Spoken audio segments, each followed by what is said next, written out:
Assalamualaikum warahmatullahi wabarakatuh.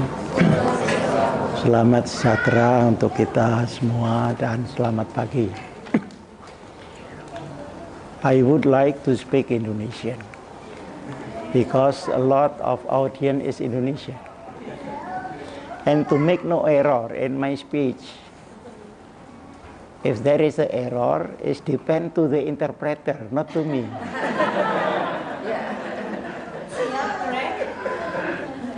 Especially for the deep meaning or the special terminology and also the meaning of the essence of my speech.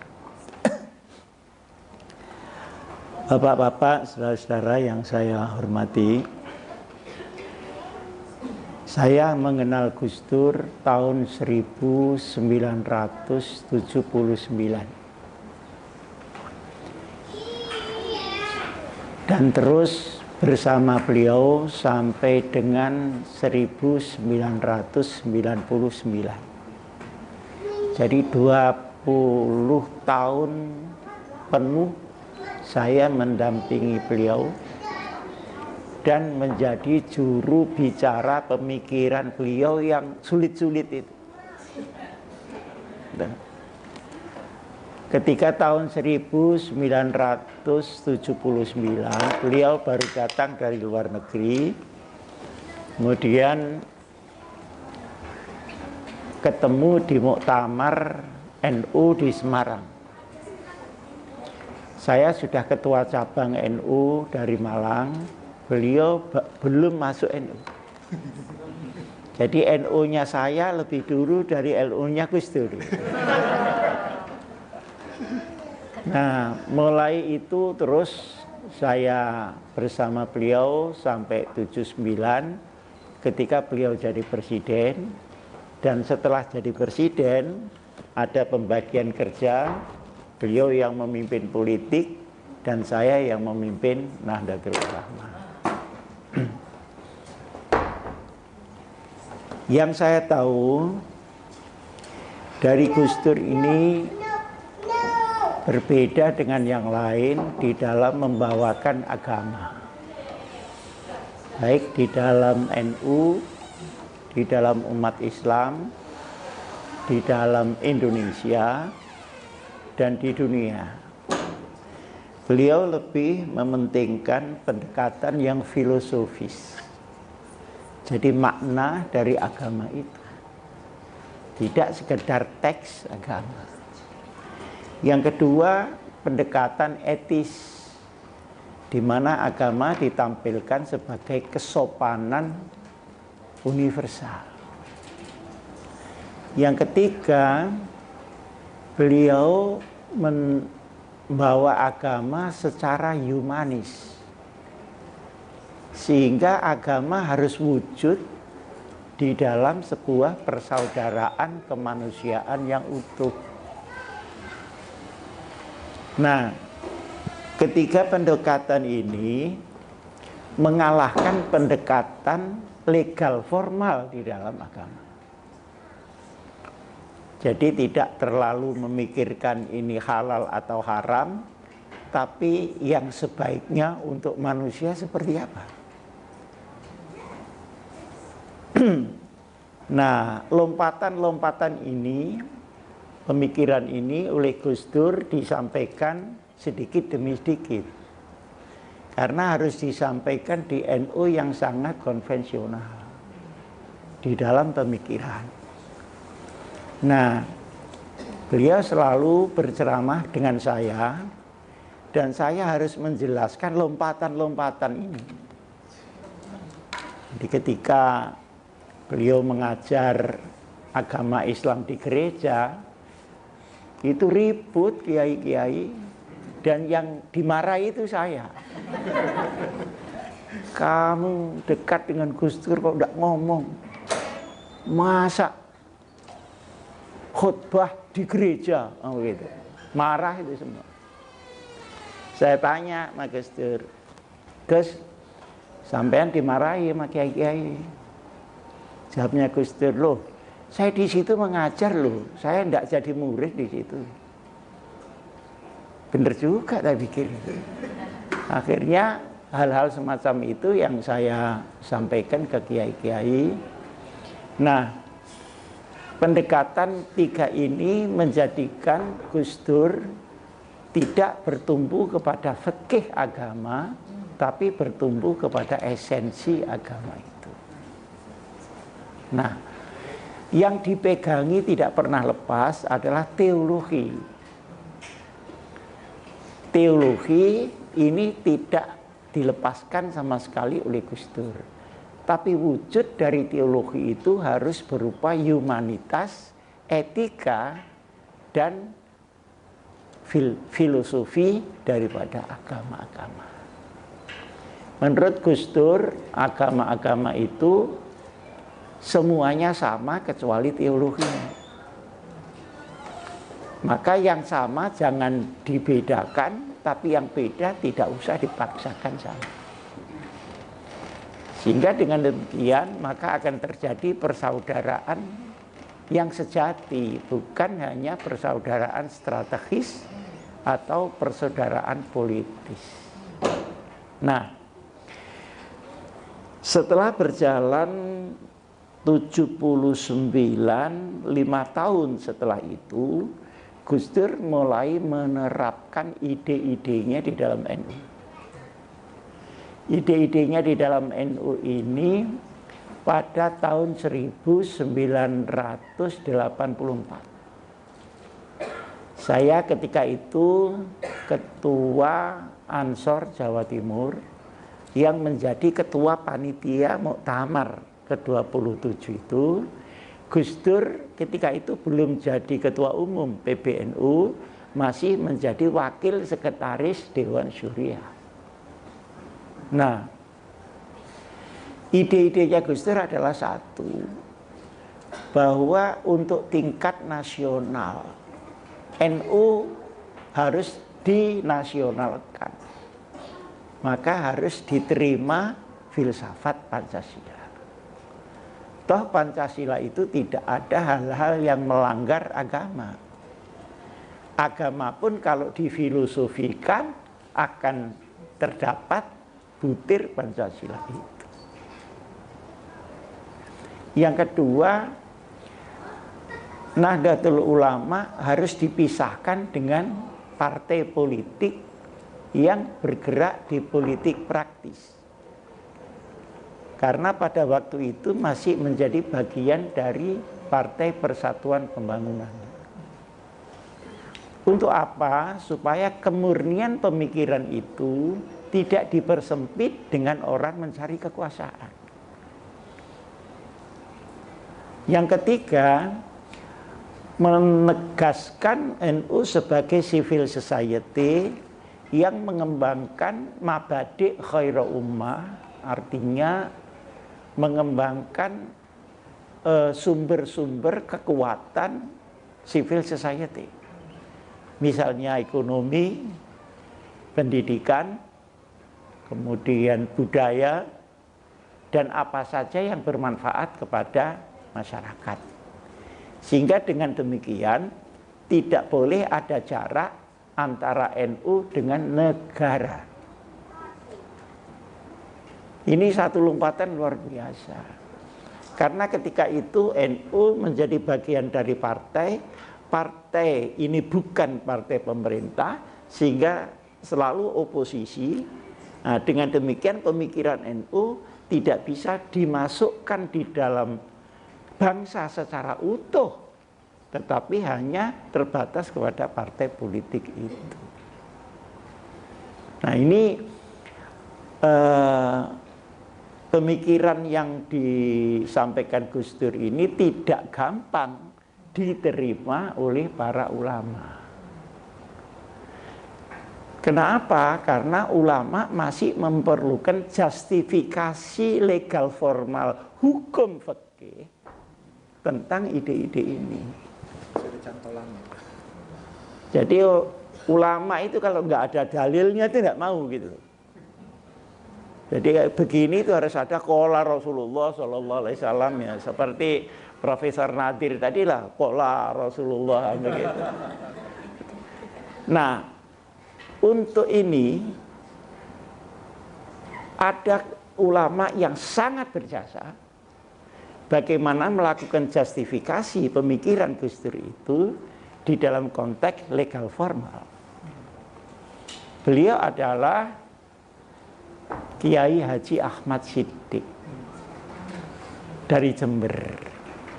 Nah, salah satu kecerdasan Kiai Ahmad Siddiq adalah bahwa beliau tidak menggunakan referensi negara Islam, tapi referensi Piagam Madinah Charter pada waktu tahun kedua Hijrah Rasulullah sendiri yang membuat referendum kota Madinah itu. Dan ketika itu referendum kota Madinah tidak berisi bentuk negara, tapi berisi makna dan esensi negara itu. Ini di dalam Mitsaqul Madinah. Isinya antara lain banyak, di situ ada 47 pasal, tapi saya tidak hafal karena memang bukan untuk dihafalkan. Jadi bukan peribahasa, jadi tidak usah dihafalkan. Yang pertama, persaudaraan di kalangan kaum muslimin sendiri.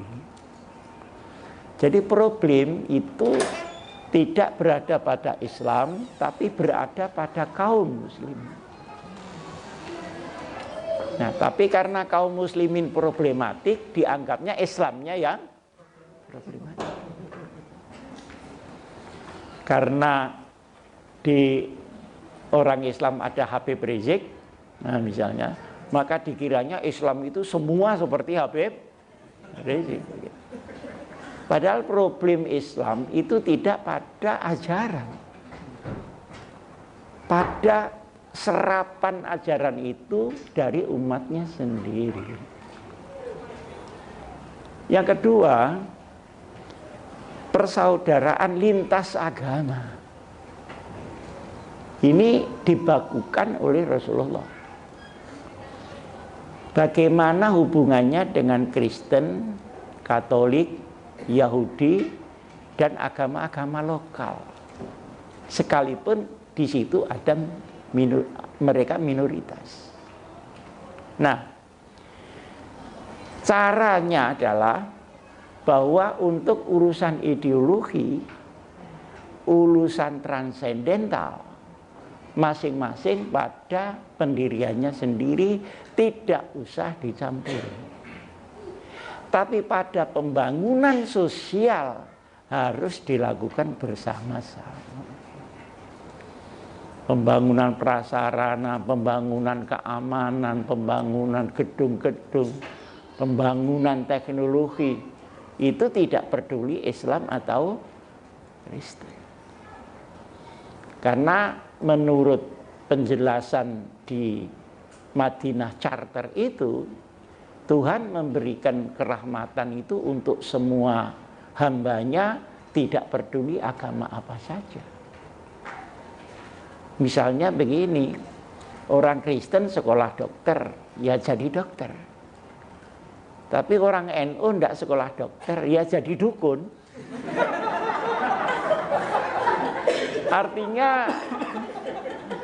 Artinya apa? Artinya bahwa ilmu kedokteran itu diberikan kepada semuanya.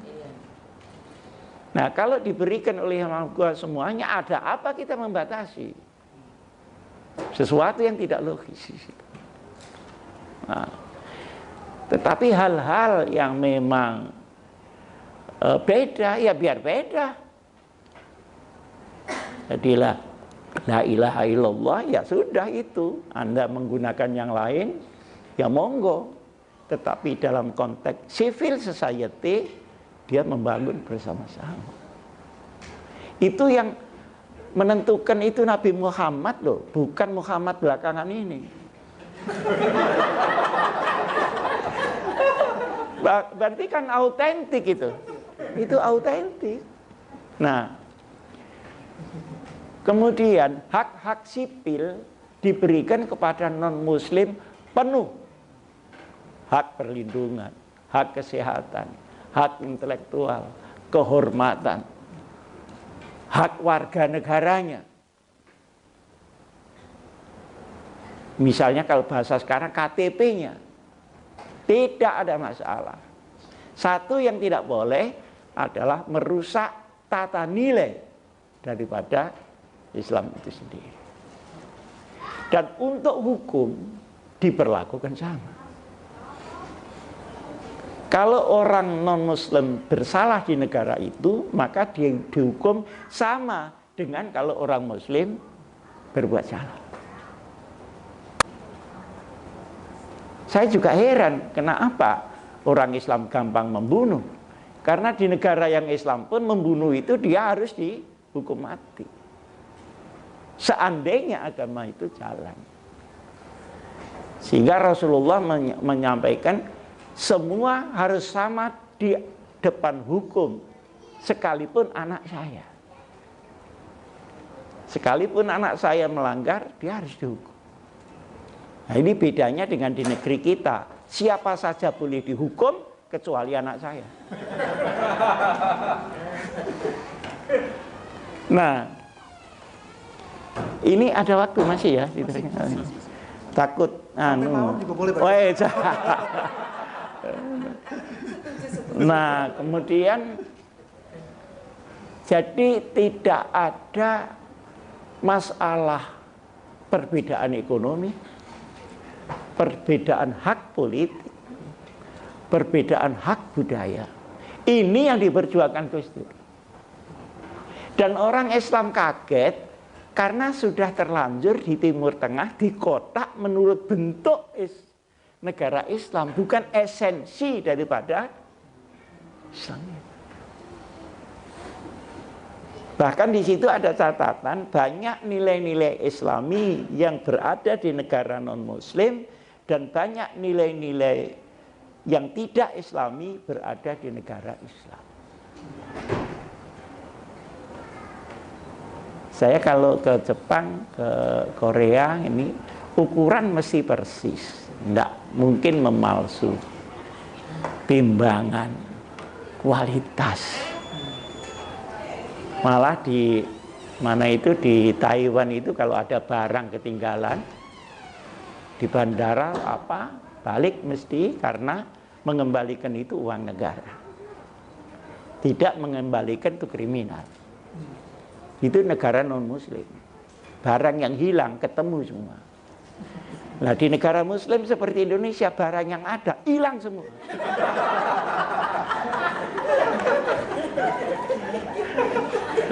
Saya ini selingan aja. Saya pernah diberitahu oleh ketua KPK. Pak Kiai itu di belakang gedung KPK itu ada gudang khusus untuk harta koruptor yang dirampas. Loh itu lebih korupsi lagi. Jadi ada korupsi di atas korupsi. Negara ini kira-kira yang melakukan itu Islam apa tidak? Jadi problemnya tidak pada Islam.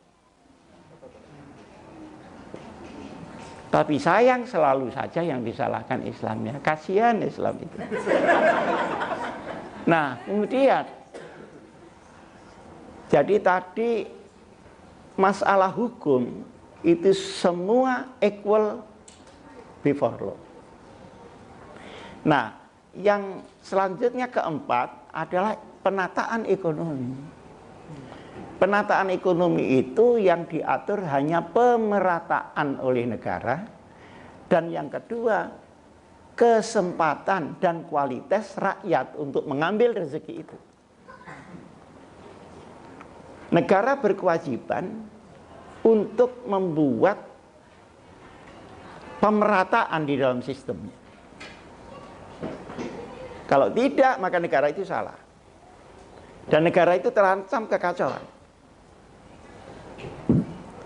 Pemerataan untuk sektor-sektor penting, misalnya soal keamanan, soal agama, soal kemiskinan, dan sebagainya, hak-hak sipil, dan sebagainya itu merata, tapi tidak sama. Kalau hukum tadi kan sama rata, sama rasa. Ini sama-sama merasakan kalau ekonomi itu. Tidak mungkin orang yang tambal ban lalu minta rezeki sama dengan pabrik ban, kan tidak mungkin. Kecuali orang stres. Tetapi dia harus punya kesempatan yang sama untuk mencari rezeki. Halal, thayyib, thayyib itu artinya cocok. Berkah, berkah artinya rezeki itu mengakibatkan keluhuran manusia, bukan mengakibatkan kemerosotan manusia. Ya itu saja, selebihnya mau dikasih nama apa silahkan. Tapi pokoknya ini rata. Nah, sekarang yang kita lihat adalah sentralisasi ekonomi, kapitalisasi ekonomi, atau orang tidak boleh berekonomi sama sekali. Sehingga sebetulnya Islam tidak menentukan nama daripada sebuah sistem ekonomi, tapi dia merata atau tidak merata. Yang paling menarik adalah yang kelima, adat istiadat, budaya, suku ini dipersilahkan berkembang selama tidak bertentangan dengan ideologi. Jadi tidak benar kalau Islam tidak bisa memasuki daerah budaya. Jadi kita bisa berbudaya apapun asal dia dalam kerangka ini. Karena ada budaya yang merontokkan martabat manusia. Saya sendiri secara pribadi mungkin berbeda dengan bapak-bapak. Saya seperti LGBT itu saya tidak setuju. Kok laki-laki mau kawin dengan laki-laki itu mau apa dia? Dia itu mau kawin apa mau olahraga? Nah, ini tentu tidak boleh. Kenapa? Karena ini dianggap menurunkan apa? Martabat itu sendiri. Jadi tidak ada sesuatu yang baik dilarang agama, itu tidak ada. Nah, seperti adat, istiadat, suku dan sebagainya semua dipersilahkan berkembang. Jadi di luar yang ditentukan itu diserahkan kepada budaya. Nah, oleh karenanya maka di dunia Islam ini ada kebingungan. Seakan-akan orang lain melihat Islam ini kok tidak toleran kepada budaya. Memang yang di Timur Tengah itu hanya menggunakan budaya dari negaranya. Nah, setelah Timur Tengah pindah ke Indonesia, nah, budayanya kan beda. Seperti di Arab, itu kalau dipegang kepalanya begini kan sopan saja. Dipegang janggutnya malah itu cinta kasih, ya, gitu. Tapi kalau diceblek pantatnya marah dia, karena onderdilnya ada di situ. Satu contoh begitu. Lalu di sini orang menghargai leluhur di Indonesia, di sana tidak, dan sebagainya dan sebagainya. Kadang-kadang yang membuat radikal dan ekstremis itu adalah perbedaan budaya yang seharusnya diakomodasi menjadi bagian yang diharamkan kemudian dihadapkan kepada agama, maka terjadilah pengkafiran dan sebagainya dan sebagainya. Padahal aslinya tidak begitu. Nah, kemudian nasionalisme juga dibangun. Jadi seluruh agama-agama yang ada di Madinah, kalau Madinah diserang, maka dia harus membela secara bersama-sama. Dan perang di dalam Islam itu ada aturannya. Perang itu hanya kalau diperangi. Kalau tidak, dia tidak bisa mengambil inisiatif untuk perang. Oleh karenanya perang pada zaman Rasulullah itu selalu di dekat Madinah, tidak Mekah.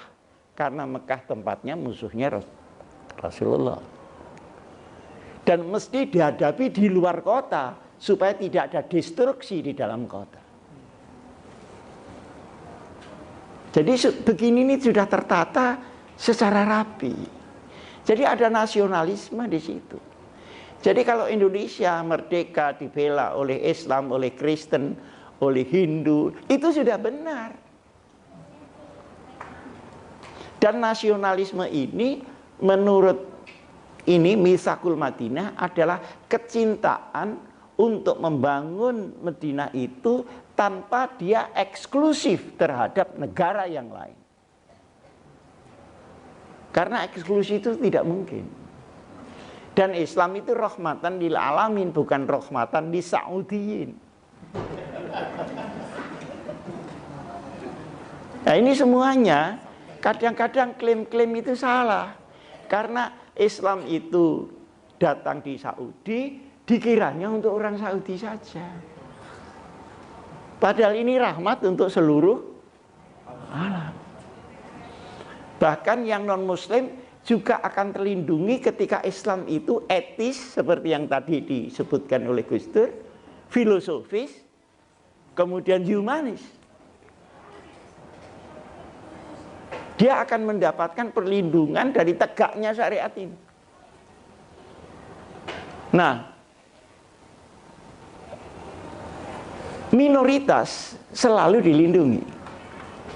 Nah ini juga Gus Dur di mana-mana minoritas.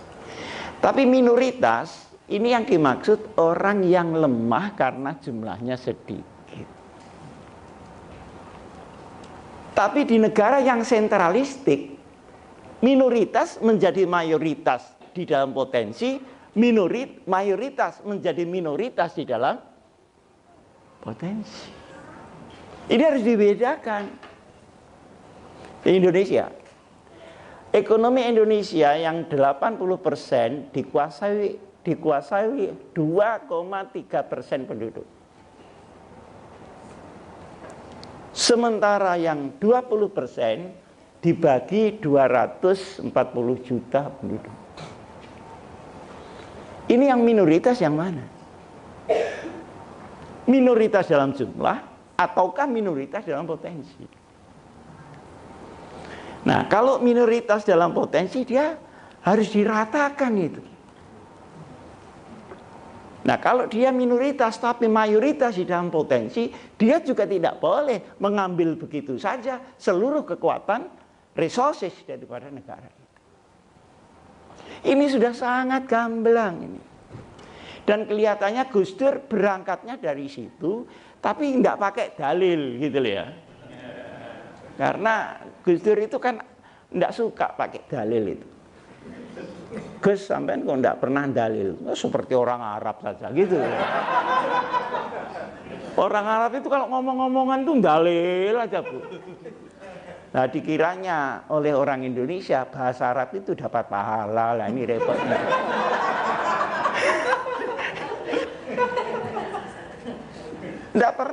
Nggak pernah dalil karena yang diomongkan itulah dalil. Jadi ketika ini dipindahkan ke ulama-ulama, gitu ya, dipindahkan ke ulama-ulama NU yang begitu itu konvensionalnya, kaget. Tapi kemudian ada ratifikasi dari Kiai Haji Ahmad Siddiq ini. Dan ada garantornya, namanya Kiai As'ad Syamsul Arifin. Saya yang tanggung jawab. Kalau ini nanti di hadapan Allah salah, saya yang akan bertanggung jawab pada Allah Subhanahu wa Ta'ala. Gitu-gitu masih jalan di NU itu. Kalau di sini diceritakan aneh-aneh saja. Ini masih jalan. Garantor itu. Sudah beritahu seluruh umat. Kalau ini salah, saya bertanggung jawab pada Allah Subhanahu wa taala. Maka reda itu semua. Maka satu-satunya organisasi yang menerima Pancasila paling awal adalah NU. Nah, setelah 84 ini berjalan 10 tahun, Gus Dur memimpin NU, mulailah ada tanda-tanda reformasi. Nah, tanda-tanda reformasi ini di Indonesia menarik Gus Dur supaya saya mau jadi presiden, Pak Hasyim. Loh, mimpi kapan? Itu betul di zaman percaya boleh. Pokoknya saya ingin jadi presiden dan jadi. Ya Allah, amin, amin, amin, cuman gitu aja. Karena tidak masuk akal saya. Dari mana jadi presiden itu? Tapi begitulah yang Maha Kuasa kalau ngatur. Begitu ada konflik antara kanan dan kiri yang keras, maka moderasi Gus Dur ini yang dipakai. Di samping beliau melakukan demokratisasi tanpa mengenal takut. Karena itu perpindahan dari rezim militer ke rezim sipil. Siapa yang berani berada di depan? Dulu itu sangat takut sama militer dulu, tapi sekarang militernya yang takut. Itulah dunia. Dulu itu kalau orang takut, zaman Pak Harto itu, rumahnya ditulisi keluarga ABRI. Bener enggak?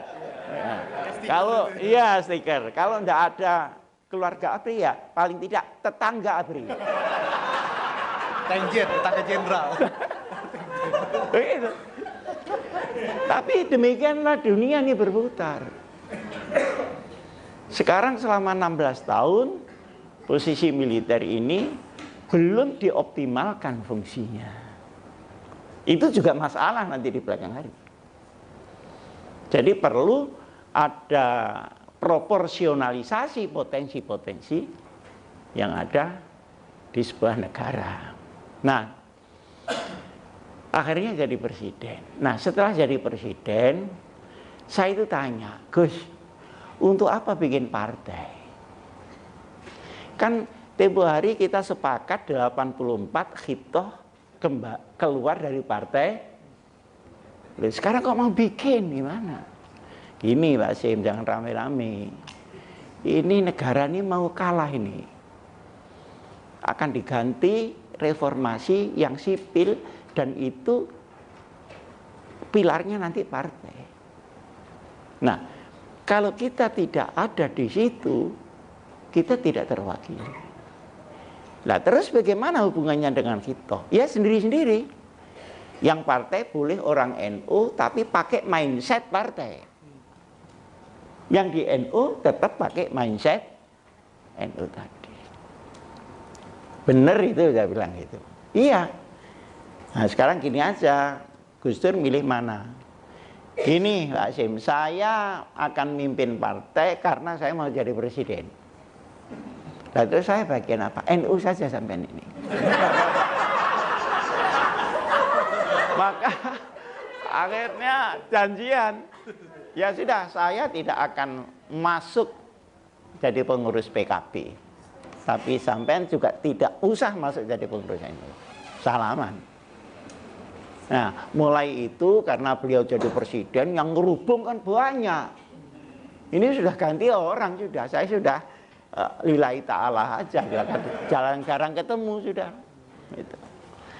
Karena kalau ketemu Gus Dur ketika itu sudah tidak ngomong NU, nggak ngomong PKB, ngomong proyek aja di mana-mana. Sebagai mestinya seorang penguasa. Nah, jadi posisi NU ini banyak sekali yang dibangun oleh Gus Dur. Tapi tidak semua. Ketika Gus Dur akan jadi presiden, beliau tidak hanya mempunyai pemikiran, tapi mempunyai strategi untuk jadi presiden itu. Nah, seorang yang ingin jadi presiden, dia harus mempunyai jaringan internasional yang luar biasa kuatnya. Nah, jaringan internasional itu sebetulnya itu masalah strategis dan masalah taktis, bukan masalah pemikiran. Jadi kalau kemudian ikut yayasan Simon Peirce, saya suruh ngantarkan ke Vatikan, enggak tahu berapa kali, udah lupa. Itu semuanya strategi. Nah, anak-anak yang Gus Durian ini tidak bisa membedakan karena tidak bareng. Dikiranya itu juga ajarannya Gus Dur. Nah, hebatnya Gus Durian ini lebih Gus Dur dari Gus Durnya sendiri.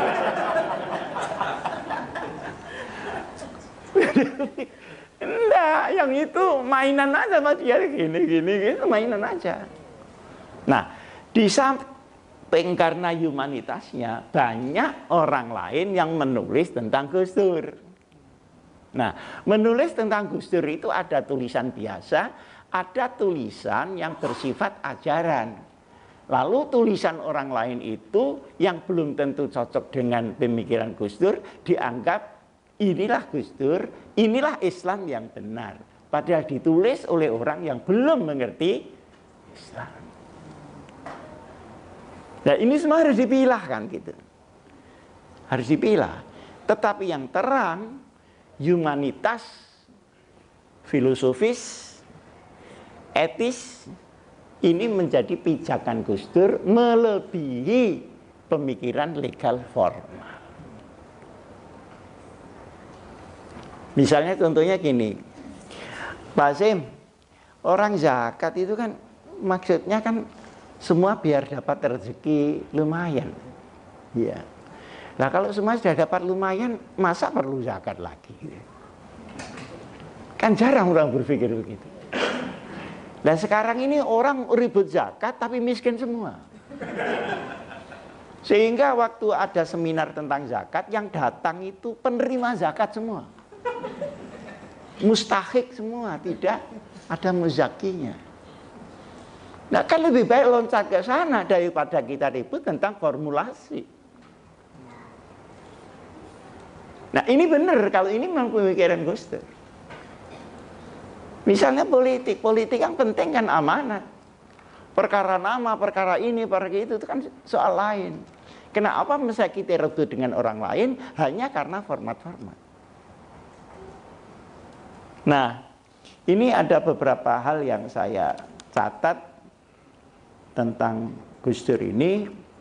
Kemudian Gus Dur tahun 99 jadi presiden, tapi kemudian karena Gus Dur mempunyai prinsip, ya seperti di NU tadi itu, mempunyai prinsip yang tidak gampang diterima oleh pemikiran para politisi, maka jadi problem di situ. Nah kalau di NU ini sungkan sama Gus Dur karena Gus Dur itu cucunya pendiri NU. Bareng di politik ini tidak ada sungkannya sama Gus Dur. Karena ini masalah kekuasaan. Maka terjadilah pemakzulan itu tadi. Nah, di samping ada apa ya? Ada penjerumusan ya. Sehingga beliau mengeluarkan dekrit. Nah, justru karena dekrit itu lalu jadi alasan untuk jatuh. Nah, sehingga disinilah pentingnya seorang pemimpin itu pada lingkungan siapa yang membantunya. Karena jatuh atau martabat pemimpin itu mesti akan bermula dari pembantu dekatnya. Tidak mungkin orang jauh akan menjerumuskan, kan nggak nyampe tangannya. Kan yang dekat-dekat ini, yang sulit dibedakan marah ngerangkul dan mana meeting. Kalau di Singseti kan meeting. Nah, kemudian ganti reformasi. Ganti reformasi itu yang menjadi problem sekaligus juga prestasi adalah amandemen. Amandemen ini ada dua alternatif ketika itu. Indonesia ini milih mana? Demokrasi apa welfare? Kalau Malaysia, Singapura memilih welfare. Karena dengan kesejahteraan demokrasi akan tumbuh. Indonesia memilih demokrasi. Kenapa? Terlalu lama ditekan itu loh, 30 tahun itu. Kan kepingin dia bebas sebebasnya. Akhirnya memilih demokrasi bukan welfare. Pada proses reformasi ini tadi. Nah, ketika ini dimulai, ternyata arus demokrasi itu melampaui kemampuan pemikiran demokrasi rakyat awam ini. Jadi ada overdosis di situ, sehingga di dalam Undang-Undang Dasar banyak titik-titik yang asalnya menjamin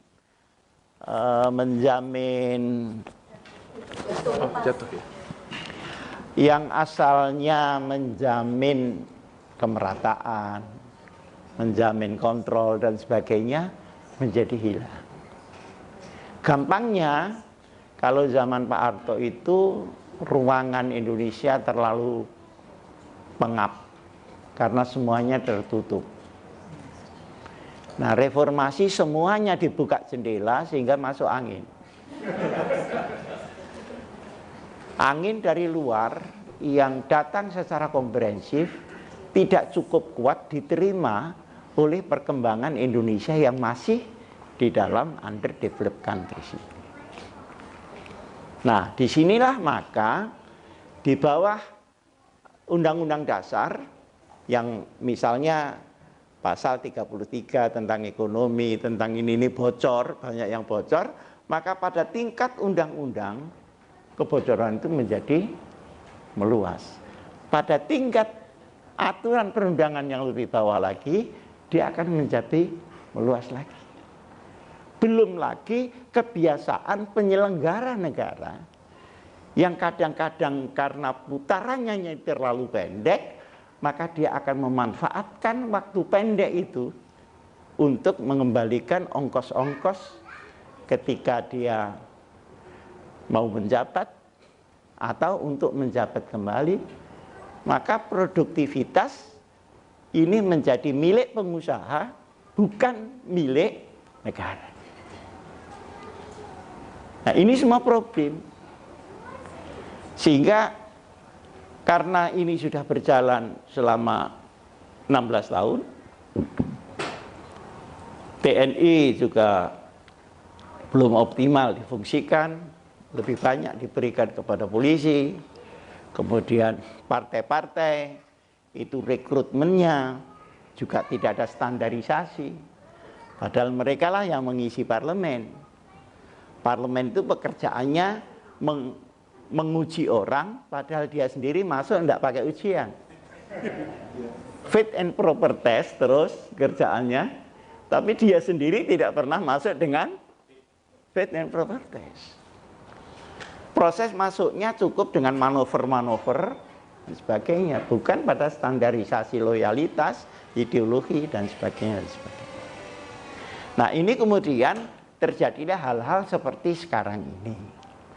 Nah, karena terjadi seperti sekarang ini, banyak yang menginginkan kembali ke Undang-Undang Dasar 45 supaya unity itu bisa dibentuk dalam diversity. Sekarang itu diversity in diversity, bukan unity of diversity. Jadi bineka-bineka, jika lagi bineka tunggal ika. Padahal yang sulit kan tunggal ikanya ini. Dalam format apa tunggal ika bisa disatukan? Nah, ini problem-problem yang ada pada kita. Dalam kondisi seperti ini, maka ada dua arus besar yang masuk di Indonesia. Arus radikalisme plus terorisme kanan yang berwatak agama, dan masuk liberalisasi, baik liberalisasi pemikiran, liberalisasi agama, liberalisasi hukum, liberalisasi ekonomi, liberalisasi budaya yang masuk secara bersama-sama dan ini berhadapan-hadapan. Nah, ketika berhadapan-hadapan, maka kemudian silih berganti mencari peluang. Misalnya, sekarang di dunia ini tidak lagi bipolar, tetapi sudah monopolar. Dulu Barat dengan Timur sendiri-sendiri. Sekarang Barat dan Timur sama-sama cari rezeki, gitu kira-kira. Gampangnya omongan kan gitu. Jadi dulu Timur dan Barat sendiri-sendiri mengerek bendera ideologi kapitalisme, komunisme. Sekarang komunisme sak kapitalismenya cari rezeki bersama-sama. Nah, yang menjadi sasaran adalah daerah khatulistiwa yang memang menyimpan energi itu, termasuk di dalamnya Indonesia. Maka antara ideologi liberal dengan ekonomi liberal dengan hukum yang liberal ini masuk secara seragam. Saya akan mengambil contoh bagaimana seorang bisa menguasai di Indonesia 2 juta hektar satu orang tanah. Sementara bapak-bapak yang dari Monas nanti pulang ke Jakarta cari satu kapling tidak ketemu. Untuk rumah saja. Nah, sekarang liberalisasi hukum.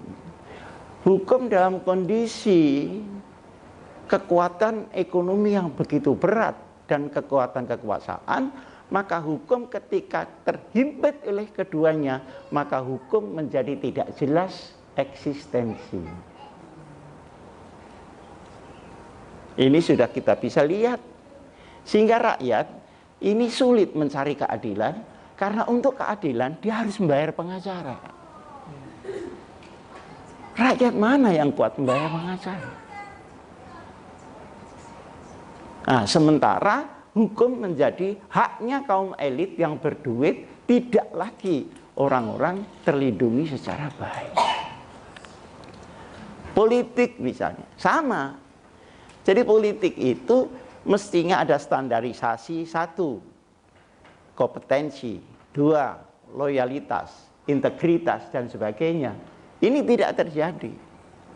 Sehingga arus yang masuk di parlemen itu heterogen. Padahal disitulah yang membuat undang-undang.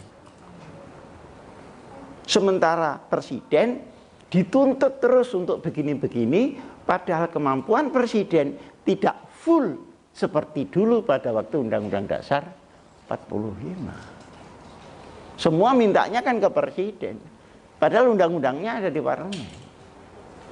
Nanti di sini undang-undang di parlemen masih diuji di MK.